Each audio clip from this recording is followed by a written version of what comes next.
Walking through Sunken Meadow State Park in New York is snowless, as it was for a very long time now. We have not seen significant snow here. I guess the North Shore saw some snow at the end of February, but we have not really seen significant snow here in a very long time. And this is the third year in a row that winter is off to a really bad start here across the New York metropolitan area. We're going to be looking at comparisons from the last two winters, which also had really slow starts here, and try to figure out where we can get the pace going, picked up and start, to accelerate it. Now, one thing that we have to look at is that in January, at the start of January, as of now, they are predicting colder air to infiltrate the Northeast. The only thing is, though, can we rely on that? Because right now there's a lot of cold air in Siberia. I wish I could have computer graphics to show you, but those require money. I've seen these on Twitter, but I want to show you the landscape around here, so just please actually watch this video. So we have cold air around Siberia, and it's colder than normal. And this is also occurring across a lot of North Asia. So what you have to think about is the way the polar vortex jet moves, it'll have it going and moving east. And a very similar thing happened last January, which became the warmest January on record for New York and the surrounding metropolitan area. But what you have to consider about that was that the polar air did actually come, but it did not come in in any kind of meaningful way, and we have to be careful about that, because at the start of February they were predicting a pattern out so more snow and more cold. And first of all, February became the third warmest on record. It also became the 10th driest February on record. And the first half of February was the second driest on record. There was only 0.05 inches of rain falling down in New York City itself. So even if there was sustained cold air, which there really wasn't, you'd have to deal with this. Because what exactly happened in New York, would be laughable. Because there was 2 cold days, and the other days weren't actually even cold. It's just that they only appeared to be so cold because of the kind of winter that we were stuck in. Because on January 31st, the high temperature hit 50 degrees in New York City, and it would not hit 50 again for, over a week. Which in that kind of a winter in New York City was an absurd proposition. Like we actually went that long without hitting 50 degrees Fahrenheit. It was just considered shocking that we could actually even go that long without hitting 50 degrees, even though in December we actually went 12 days without hitting 50 degrees. And there's a reason why December didn't produce any snow in 2022. We'll go over all of that, but I do want to talk about this February to say why January isn't exactly a guarantee that we get this polar vortex going. So what happened in February was that, again, you had that storm, and it dropped the temperature down to 31 degrees on January 31st. And that was only the 4th time that January dropped below freezing in New York City. It dropped below freezing on January 14th, 15th, and 16th. And January 31st was the final time it dropped below freezing in January. So literally 4 times in a month of 31 days, where the average low temperature is going to drop to 27 degrees, and it wouldn't drop below 28 for the entire month. And honestly, a pretty similar story is also unfolding in New York this winter, because it has not really frozen New York City that much, even though we did recently drop down to 25 in the city, I'm pretty sure. We still did not get that cold yet. So that's where the Long Island Sound isn't iced over, which if you had a big cold wave in December, you could see the Long Island Sound over there actually iced over. But not going to also say that's warm either. Now, what you had to look at was, so you drop below freezing, and then on February 1st, you get the first measurable snow in New York City and JFK Airport. It was 0.4 inches in the city, and I think 0.2 inches in JFK. It was barely any meaningful snow.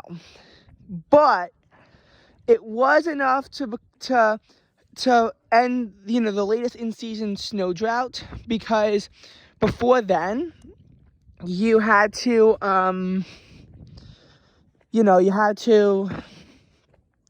have the cold air and snow, and they would never align. And when they did actually make that brief alliance on December 12th, it didn't stretch, that far south or west. You had 0.1 inches in Newark, 0.4 at LaGuardia and JFK, an ice slip, and 0.8 inches in Newark, not Newark, in Bridgeport.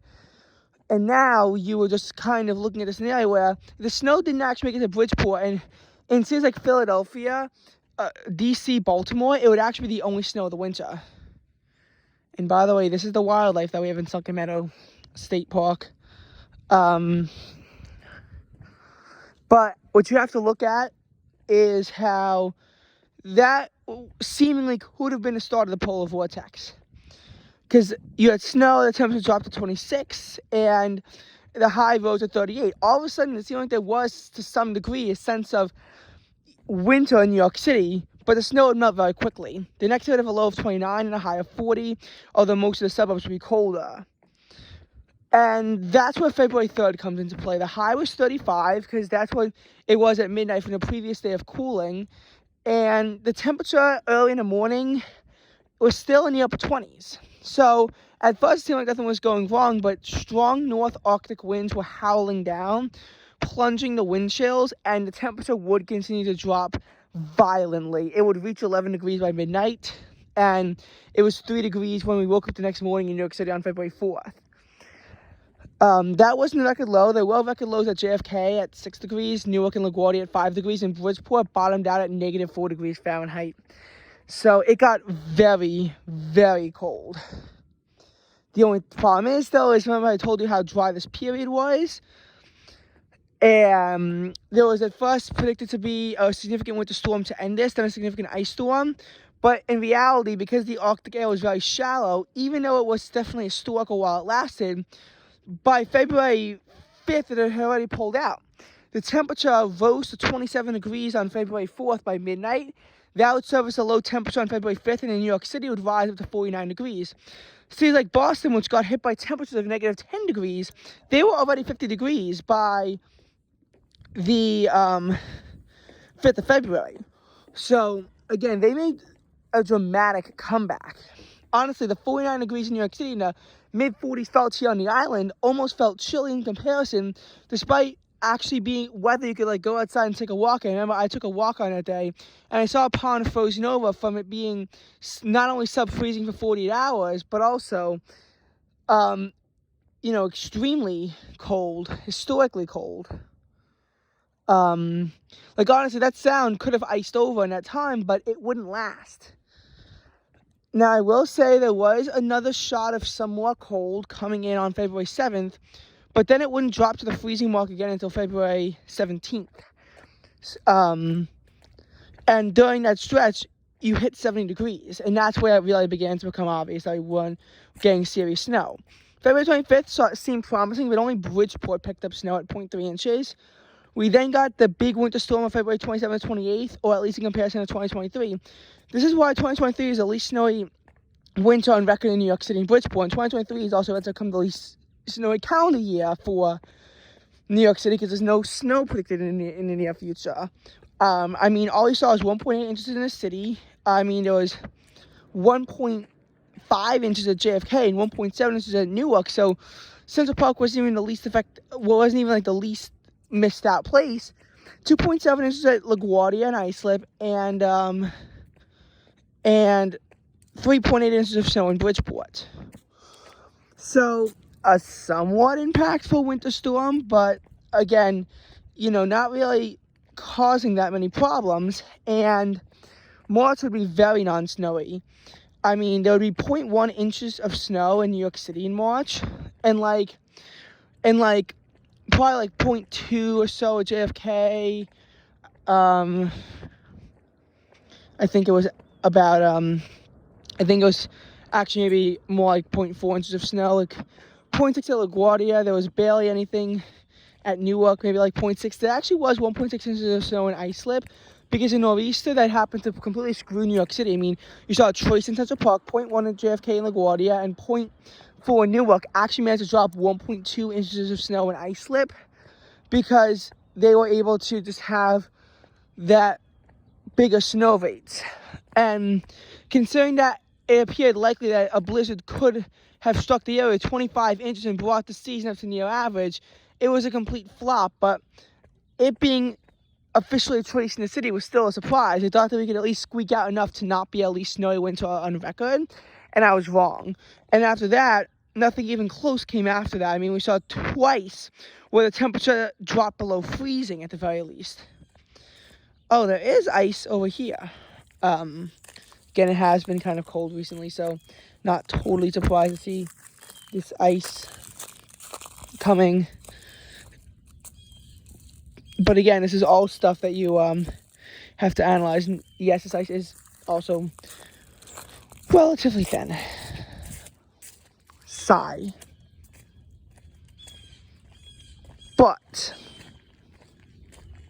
you know, there's more to consider than, you know, just that. There's more that you have to consider. So,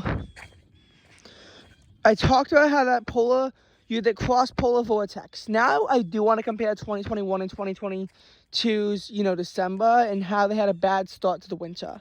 So there actually was measurable snow in December 2021, but only at 0.2 inches. December that year was the third warmest on record. And it just brought consistent warmth, but you could, again, have that overlap of cold air and, cold air and precipitation. Oh, look, this is the river. You know, something interesting I want to talk about for a second, now that we're here, is this river was actually created by Sandy. I'm pretty sure initially, this river, this actually used to be connected, and I think Sandy was so bad that it caused this to happen here. Sandy really did forever change our Long Island geography. I'm going to turn around now. But, you know, one thing I find to be very interesting is how the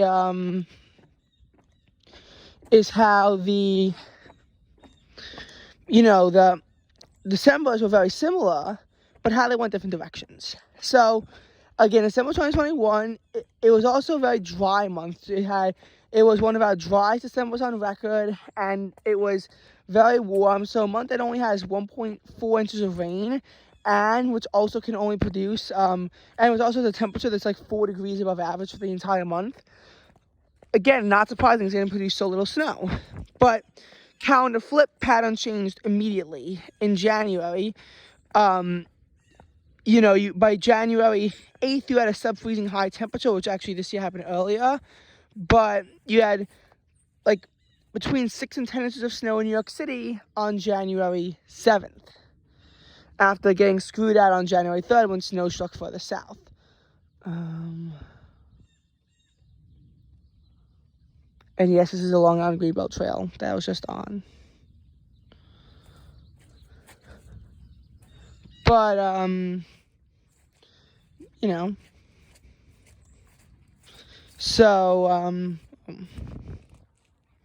oh yeah, this is very frozen over. Oh, nope, it's not. It's about to crack. But anyway, as far as, that, it was able to get a turnaround because January that year was actually 3 degrees below average, and it was also wetter than average. Now, I'm not saying that everything produced a big storm, but then there was a blizzard at the end of the month that produced 8 inches of snow in New York City, and then delivered, over 2 feet on the island. February didn't have a lot of snow, but it was similar in terms of February 2023 with snow, with February 2022, just that February 2022 wasn't as warm, but it was, again, a drier month, and they couldn't really make connections. But it was fine, because at that point we weren't feeling snow deprived. March, only 0.4 inches of snow in the city, 1.2 inches in ice slip. So, not a lot of snow, although more than what March 2023 could produce. But you just looked at it and you realized there wasn't a lot of snow.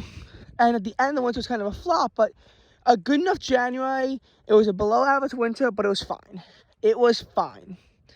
December 2022 was actually different because that was our coldest month by far of the winter, and it was actually 0.6 degrees below average. It was also wetter than average with 5.8 inches of rain, but they just couldn't make connections. You had a lot of rain on December 6th and 7th, which but temperatures during that whole event were in the 50s. You had on December 11th, when we got really close with a trace of snow, because temperatures actually felt fall into the 30s, but there was enough of that urban heat down effect on that JFK Central Park corridor that not enough could actually stick. We did get snow in most of the parts of the island, actually, in the metro area. Then you had December 15th and 16th, and during a very cold stretch where high temperatures really remained hovering around 40 degrees, they actually were able to screech up to 44 just for the rain. So this is another example of how temperatures will rose significantly into a precipitation event. And then, of course, the infamous storm of December 23rd. And even though temperatures fell from 58 to 8 that day, as you can imagine, the first half of the day, when it was raining, and there was a snow squall, but nothing really stuck here in the area because of the warm ground, because it was raining and in the upper 50s. And by the time the precipitation stopped, in any case, it was in the 30s at that point. So it's no surprise that nothing stuck, even though the snow was at brief points falling quite heavily. And you then analyze, it was cold afterwards, with highs of only in the mid-teens and the upper 20s twice, but then you had a dry stretch, and by the time you had rain again on New Year's Eve, at that point, it was back in the 50s. And of course, then you had January, which would just continue on that pattern. At first, when it looked like we had a warm pattern of temps in the 50s, I at first thought it was only going to be, a temporary thing. We've dealt with this before, and we'd, just get back to normal in later on in the month, and we didn't. And it was pretty much just a balmy winter from that point out. Whereas last winter saw it, and now we're seeing signs of cold, but they're so far out, can they really verify? Now, this is where we get to the final part of the video. Can we truly actually compare 2023-24 to 2022-23 and say it's going to be a failure for winter? Well, first of all, parts of Virginia at Dulles International Airport have already seen more snow this year than they did last year, because they already saw 0.4 inches of snow, 0.1 at the main DC recording site, and we also saw 0.2 inches of snow in Boston, although that was at different points of winter. Now, what I want to analyze from here is in an El Nino period. El Ninos bring warm weather to New York City, and they also bring more precipitation. They can fuel nor'easters, but there are some problems with it. First of all, if you got a nor'easter, but you have warm temperatures, it's not going to do anything. Last year, we had a significant nor'easter with the remnants of Ian, and even though it was early October, if that occurred in January, it would have been a hell of a blizzard. And temperatures were depressed to near record low, high temperatures. At JFK on October 3rd, the high of 52 degrees was a record.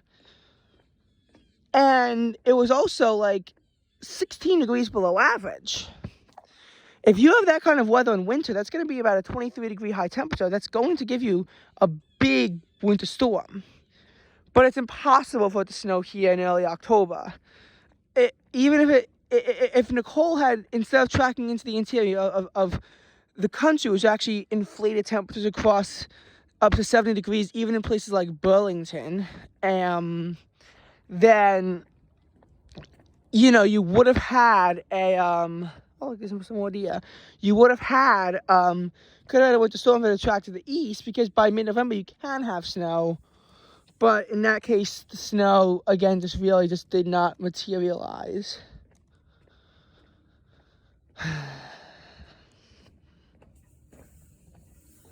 So, again, that's my analysis as to why snow is just going to be really hard for it to happen. Now, what I will say about El Ninos is that, with the nor'easters is you also have this perfect combination. You have to have it pass through at the exact points when we finally had a nor'easter last year. once you get later in the season, it has to start snowing at night. Had that February 27th to 28th storm, it began snowing at about 8 o'clock. Had the storm came in 12 hours later and started to snow at 8 a.m., we would have seen nothing. Conversely, the March 13 to 14 storm started to snow at 10 o'clock, so it was really hard for it to stick, and that's why there was practically nothing of snow across most of the island. But let's say that it began to snow at, 4 o'clock in the morning or 3 o'clock in the morning, you could have had that layer of snow come down, and then you could have seen it begin to snow up and up throughout the area. I'm not saying we would have seen a lot of snow, but we could have probably seen about 3 inches of snow if the timing was better. This time of winter doesn't really matter because the sun angle is so low, but that's something that you really have to start considering once you get past mid-February. Again, my personal rule of thumb is going to be, we've seen depressing winters before at first turn into big snowy winters like 2015, 2016, where you had that 27-inch blizzard, but having that is unlikely. And in my personal opinion, if there's nothing on the immediate horizon by the 4th week of January, nothing has already happened yet, the chance of February all of a sudden reviving itself from nothing is unlikely. Keep in mind that if it's very warm and non-snowy across most of the nation, snow does actually help to lower the temperature because snowpack will lower the temperature. So that makes it even more likely that it just won't be able to get cold enough. El Nino winters can be very snowy across the Northeast, but it can also flop miserably depending on how strong the El Nino is. It relies on the potential to get a foot of snow at once. But if you can't get a foot of snow at once and it instead comes down as an inch and a half of rain, at that point you might have blown your chance. Like, I don't want to say that we really came close yet because we never really had a situation of where every single time it's rained, the temperatures have been inflated to at least 50 degrees, in some cases 60 degrees when it was pouring rain. But it's still something that you have to consider when you're dealing with these kinds of dynamic storms. So, third winter in a row with a depressing start. Could it save itself in January? Yes, but it could also flop miserably. I think the chances of us getting less snow than last winter are relatively unlikely, but could we get 10 inches of snow and that be a miserably non-snowy winter? Absolutely yes. We can absolutely have that. So, will New York be turned into a winter wonderland? It's too early to tell, but even though I know the global pattern is different this year, it could ultimately wind up producing the same results of very little snow. So that's that. My final analysis on snow is, initially, global warming is going to produce more snow, and it has in the 2009 to 2016 period. Global warming was able to produce more snow because even though it was warm in some of those winters, there was more moisture, and so when the cold air came, it was able to snow. It was able to snow at that point. Now, also, global warming is going to still leave some areas cold, and honestly, at that point, it can leave those areas very cold. 2013-14 and 2014-15 featured significant polar vortexes that, of course, would help to inflate our snow total. Speaking of nor'easters, that could have caused that landslide over there. But the other side of it is that eventually it's going to warm the temperature so much that it can't even get within snow territory. And that's what we might have seen happen last year. So much global warming that it just, even if you have cold and moisture, they just can't operate together at the same time. That is absolutely very possible to have already been happening now. Because soon, snow in New York City is going to become that of snow in Charlotte or Atlanta. And while we can say that last winter was an anomaly now, we can't always say that it's going to be. It could kickstart a period of very low snow in the northeastern United States if we just have so much warm temperatures that that it really can't snow despite that. Because in most of the South, in order to get snow, you need 2 storm systems to come through. One to make it cold enough so it can snow, and then one actually has to snow. New York City could become that kind of a city that requires 2 fronts. I don't want to think of it that way. I want to think that one storm can bring snow to New York City, but it might need help, and that would be very bad if it does. So all we can do is hope that we have more snow, but again, nothing is guaranteed.